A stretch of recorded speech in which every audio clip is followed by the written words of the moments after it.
Have you ever pretended to be broke to see who really cares about you? No? Well, I did. And what I discovered wasn't just about fidelity. It was the most brutal lesson about money, power, and perception I've ever received. Look, most people think having money is about what you can buy: cars, houses, expensive watches. But here's what nobody tells you: the real power of money isn't in what it buys, it's in what it reveals about the people around you. And I learned this the hardest way possible. My name is Sarah, and I spend way too much time thinking about how money changes relationships. If you're someone who's ever wondered whether people love you for who you are or what you have, go ahead and hit that subscribe button and leave a like if this video helps you, because what I'm going to tell you today isn't just a story of betrayal. It's a masterclass on financial leverage, information asymmetry, and why the person who controls the information always controls the game. Here's something 94% of people don't understand about wealth. And yes, that number comes from a 2023 Fidelity Investments study on wealth perception. Most millionaires don't look like millionaires.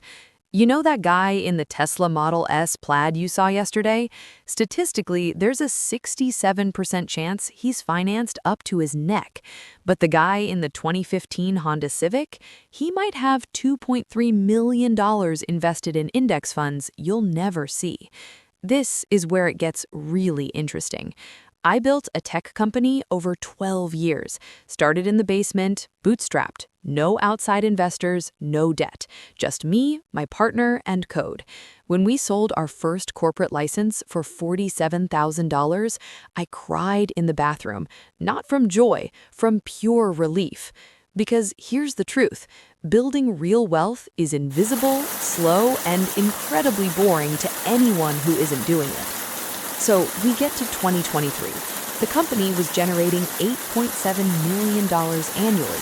I owned 60%. Do the math. That gave me a net worth of approximately $5.2 million just in the conservative valuation of the company. But here's the thing: I still drove the same Civic. My husband, Michael, knew the company was doing well, but well to him meant we could pay bills comfortably, take an annual trip, have an emergency fund. He didn't know the exact numbers, and I liked it that way. Why? Because I'd seen it happen with my entrepreneur friends. Money arrives, things change. It's not the money that changes things, the perception of money changes things. Now, you might be thinking, Sarah, why weren't you transparent with your own husband? Good question, and the answer is complicated, but it has to do with something Morgan Housel calls goalpost moving. When you hit a financial goal, you automatically move the goalpost further away. I was afraid of revealing our real net worth would change our priorities, would change him. Turns out I was right, but not in the way I imagined. In March 2024, our biggest corporate client, an enterprise software company that represented 31% of our annual revenue, decided not to renew. $2.7 million evaporated. Worse, they didn't just cancel. They hired our entire sales team, offered 40% more in salary, 8 people in 1 week. From a cash flow perspective, we went from profitable to stressed in 72 hours. Here's what most people don't realize about business crises: they're temporary for those who have reserves, but they seem terminal to those looking from the outside. I had $1.8 million in personal liquidity. The company had $620,000 in reserves. We were in survival mode, but we weren't dying. The difference? Information. And that's exactly what I decided to test. I came home and told Michael, we lost the contract. The company is bankrupt. I'm going to have to declare personal bankruptcy too. I put everything up as collateral. Complete lie, but strategic lie. Here's the psychology. When you remove money from the equation of a relationship, you see what's left. The first 48 hours were normal. Support. We'll get through this together. The expected script. But on the third night, I picked up his phone by accident. He'd asked me to put it on charge. An open message from the regional manager of the client company that abandoned us, Jennifer. finally free from that dead weight. Come celebrate with us tomorrow. His response, about time. See you at 8 p.m. Here's the thing, Jennifer wasn't just the manager who orchestrated the theft of our team. She was the person I was about to offer a promotion to 3 months ago. Now, revenge is expensive, but here's what most people don't understand about leverage. It's not about how much you spend, it's about where you place the weight. Remember I said our client abandoned us? What I didn't mention is that I spent the next 3 weeks on strategic calls because that client company, they weren't just our clients, they were my potential competitors, and I had something they didn't know I had. A 40% stake in their largest infrastructure provider. I'll explain slowly because this is important. In 2019, I invested $280,000 in a cloud infrastructure startup. Angel investment, basically forgot it existed.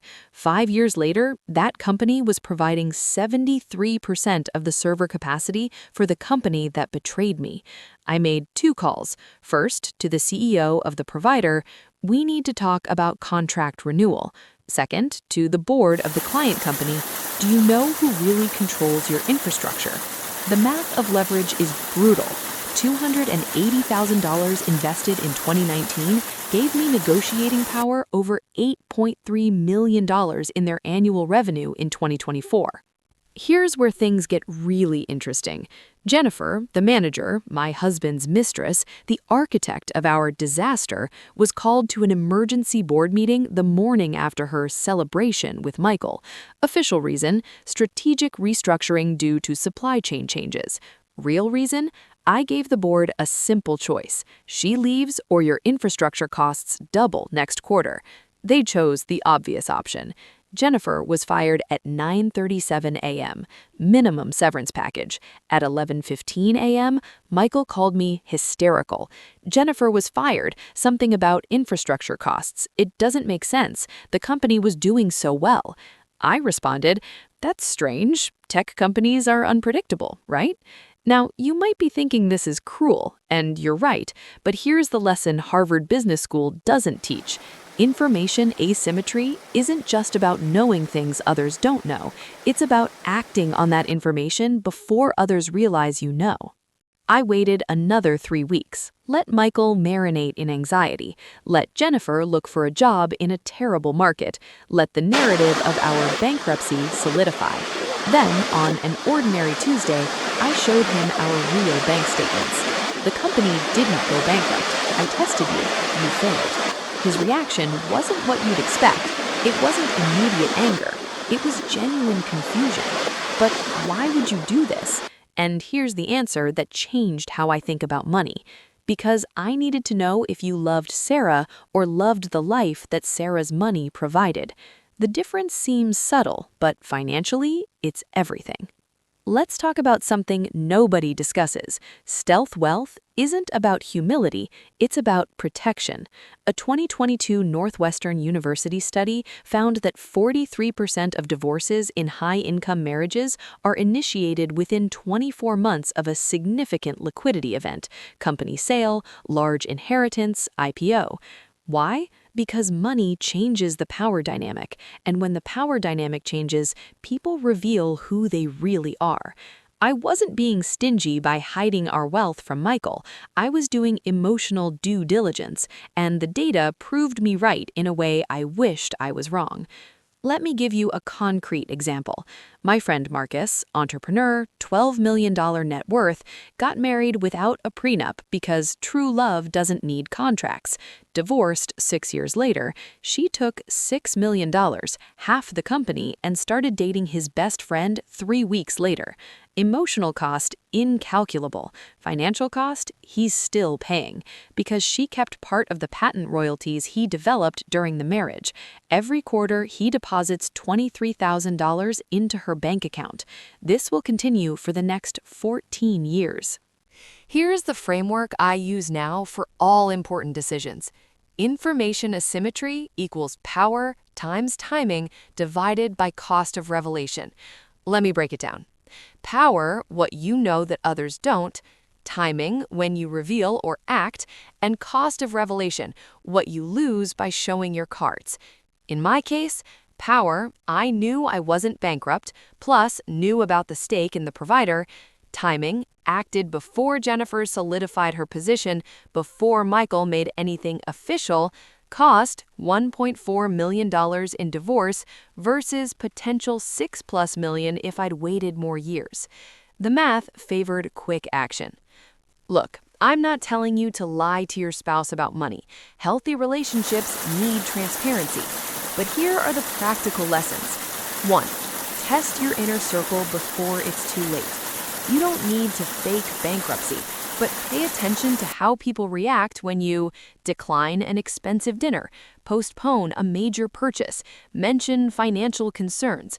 Reactions reveal priorities. 2. Keep reserves nobody knows about. I have an account with $340,000 that only I know about. It's not about hiding, it's about having complete optionality in any situation. If my business explodes tomorrow, I have 18 to 24 months to rebuild without panic. 3. Document everything. Every important conversation about money, I confirm by email afterward, just to confirm our conversation about X. It's not mistrust, it's creating verifiable records. 4. Invest in invisible leverage. My $280,000 in that infrastructure startup seemed irrelevant, but it became my biggest source of negotiating power. Question to ask: if everything goes wrong, what chess pieces do I have on the board that nobody else knows about? 5. Timing of revelation matters more than the information. Would Michael have reacted differently if I had revealed the company's real numbers over a romantic dinner? Maybe, but I would never know how he'd react under real pressure. Information is only valuable if you control when and how it's revealed. 6 months later, Michael tried to come back. Jennifer had been unemployed for 4 months. His narrative changed from "you deceived me" to "I was confused." I said no. Not out of anger, out of math. The opportunity cost of getting back together with someone who failed the most important test was infinitely greater than the benefit of not being alone. Does this sound cold? Maybe, but here's the brutal truth. Money doesn't change people. It amplifies who they already were. Michael was always someone who valued security and status. I just temporarily removed the source and saw the reaction. Jennifer was always opportunistic, just needed a push to show it. Here's what you need to understand. Every human relationship is a transaction. The question isn't whether you're trading something, it's whether both sides understand and agree to the terms. In modern marriage, especially when there's wealth involved, you're negotiating time, attention, emotional security, financial security, social status, and future opportunities.